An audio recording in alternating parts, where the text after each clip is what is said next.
How to deal with painful emotional triggers in your relationships. A comfort zone is a beautiful place, but nothing ever grows there. Unknown. I've been looking for a new job, so I recently decided to update my resume. Hun, can you please help me with that? Of course, my love. Thanks, babe. Not only did my wife help me revamp my resume, she drafted me a killer cover letter as well. You're the best, babe. Happy to help, sweetie. I opened the cover letter the other day and found a discrepancy, something that immediately touched my deepest core wound. There, at the bottom of the page, where my name, email address, and phone number are supposed to go, with someone else's phone number, not mine. It wasn't even remotely close to being mine. Within a matter of seconds my panic alarm went off. Abandonment alert. Abandonment alert. Is my wife cheating on me? Where did she meet this guy, and how long have they been talking to each other? No exaggeration. That's right where my irrational thoughts went. I googled the number and found that it belonged to a John Smith from Los Angeles. That's not his real name. It was like pouring gasoline on an already burning fire. Who the heck is John Smith? As if that wasn't bad enough, I went to Google Images and saw that John Smith is a tall, slender, good-looking guy. WTF? She's sleeping with this guy. I just know it. Stop, Zach. Stop! I couldn't. The part of me that's afraid of being abandoned was in charge and driving the bus straight down to Crazy Town. What should have been contained my fear of abandonment leaked into our relationship. I texted my wife to ask if she was available for a quick phone call. As long as it's quick, she replied. I had no intention of actually accusing my wife. I just wanted to ask if she knew whose number was at the bottom of my cover letter. At least that's what I kept telling myself. I'm not sure what you're getting at, she said. I don't know who John Smith is, nor have I ever seen that number before. I was just using a template that a friend gave me. A template? Yeah, right. Who the heck is this guy? I kept telling her that I wasn't accusing her of anything, which was a complete joke. Newsflash, Zach, anyone could have seen that I was accusing her even if I didn't say the actual words. It was total covert manipulation on my part. And it gets worse. Talking to my wife wasn't enough to ease my panicked mind, so I picked up my phone, blocked my number, and called John Smith. I'm gonna get to the bottom of this. Ladies and gentlemen, we have a full-blown blazing inferno. Turns out his name isn't John Smith. It's Bob Smith. Again, not his real name. After getting his voicemail, I did one more Google search and found out that he works at the same company that my wife's friend works at. The same friend that gave my wife the cover letter template that she used for me. I let out a deep sigh of relief because it finally all made sense. There was no other guy. It was just a larger-than-life story that I made up in my head.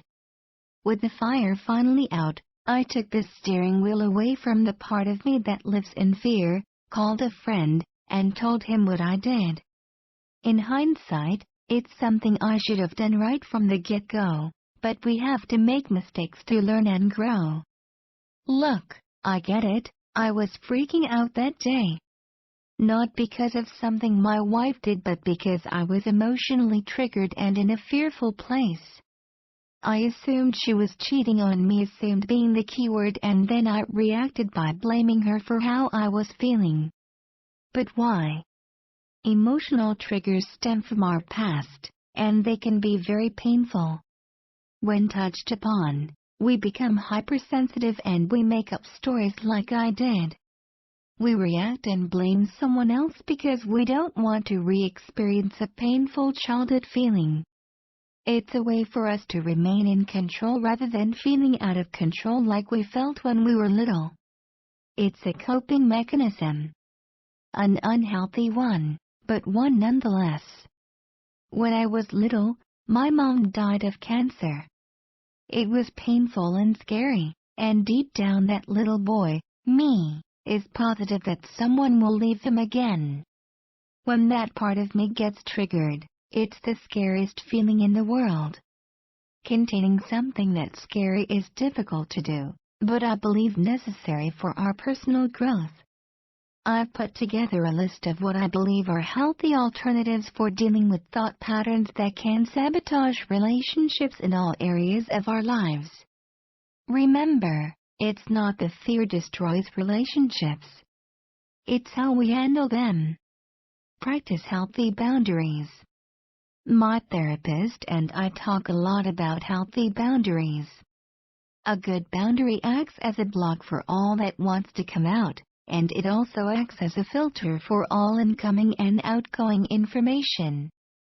For example, a healthy emotional boundary for me would have been to see the incoming information, the wrong number at the bottom of the cover letter, for what it really was, just a random wrong number.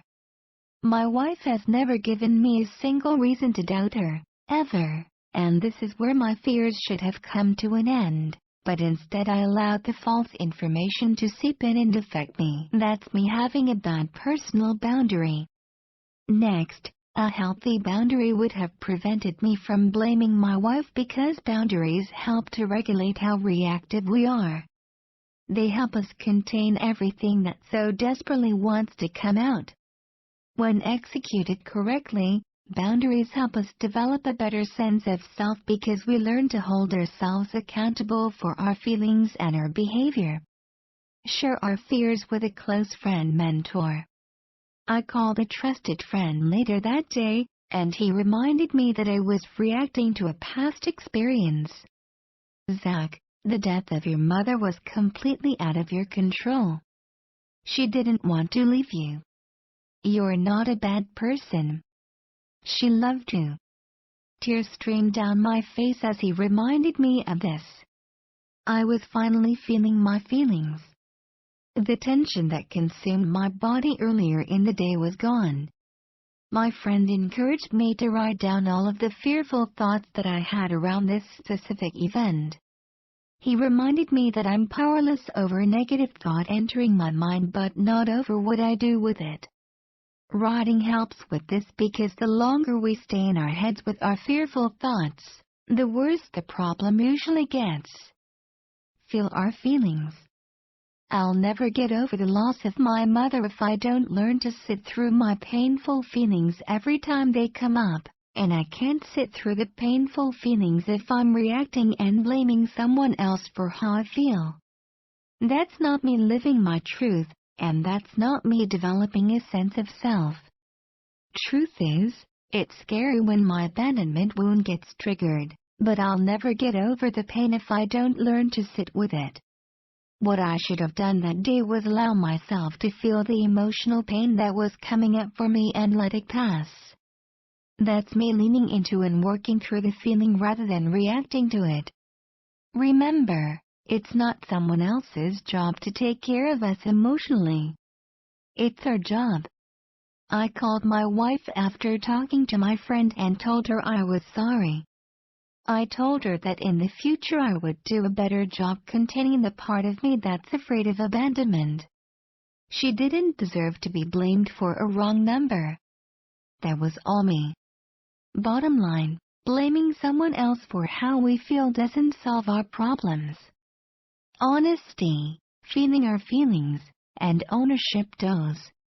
We miss an opportunity for personal growth when we react and blame other people for how we're feeling.